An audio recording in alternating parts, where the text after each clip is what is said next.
অবশেষে না ফেরার দেশে চলে গেলেন ওসমান হাদি। ইন্না লিল্লাহি ওয়া ইন্না ইলাইহি রাজিউন। কিছুক্ষণ আগে ওসমান হাদির বড় ভাই রাত 9:40 সিঙ্গাপুর থেকে আমার দেশ পত্রিকাকে নিশ্চিত করেছেন ওসমান হাদি ভাই আর আমাদের মাঝে নাই। হাদি ভাই, আমরা তো আপনাকে এত তাড়াতাড়ি হারাতে চাই নাই ভাই। এত অভিমানী কিভাবে হলেন ভাই? কেন এভাবে চলে গেলেন ভাই?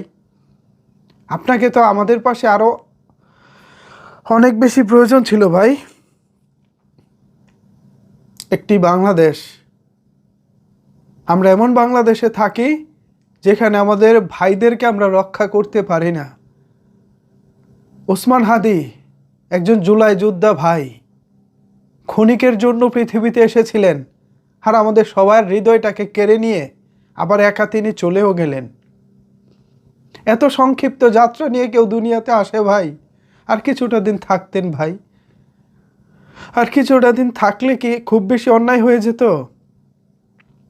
আপনার তো অনেক কিছু দেওয়ার ছিল আমাদের বাংলাদেশটাকে, আমাদেরকে অনেক কিছু দেওয়ার ছিল ভাই।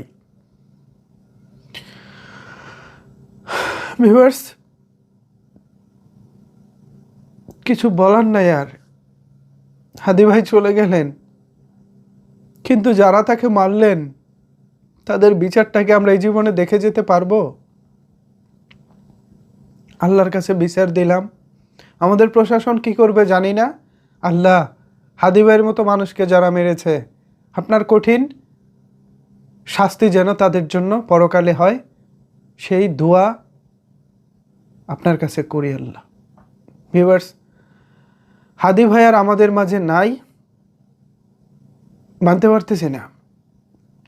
মানুষটা আমার রক্তের কেউ না, মানুষটা আমার রক্তের কেউ না, আপন ভাই কিংবা নিকট আত্মীয় এরকম কেউ না, কিন্তু তার জন্য আজকে মানে হৃদয়টা ছিঁড়ে যাচ্ছে। কতটা যে রক্তক্ষরণ হচ্ছে এই বুকে, আপনাদেরকে আসলে বলে বোঝাতে পারবো না। ওসমান হাদি ভাই, এত তাড়াতাড়ি চলে যাবেন? আর কিছুটা দিন থাকতে পারলেন না ভাই? কি পরিমাণের মৃত্যু যন্ত্রণা ভোগ করে আপনাকে দুনিয়াটার ত্যাগ করতে হয়েছে সেটা কেবল আপনিই জানেন। যারা এই কাজটি করেছে, আপনাকে যারা গুলি করেছে, আপনার উপরে যারা গুলি বর্ষণ করেছে, তাদের বিচারটা যদি দেখে যেতে পারতাম, এই জীবনে হয়তো বা আমার আর কোনো আফসোস ছিল না। ভাই এবং বোনেরা, আমার আর কিছু বলার নেই। কিছু বলার আসলে আমি শক্তিও পাচ্ছি না। হাদি ভাইয়ের উপরে আপনারা যারা কোনো কারণে হাদি ভাইয়ের সঙ্গে কানেক্টেড ছিলেন, আপনাদের মনে যদি কোনো কারণে ভুলে মনের অজান্তে হাদি ভাই কখনো কষ্ট দিয়ে থাকে, আপনারা সবাই নিজ দায়িত্বে হাদি ভাইকে ক্ষমা করে দেবেন। ভালো থাকবেন ভিউয়ার্স, ধন্যবাদ। আপাতত এই ভিডিও থেকে আমি এখন বিদায় নিচ্ছি। আল্লাহ হাফেজ।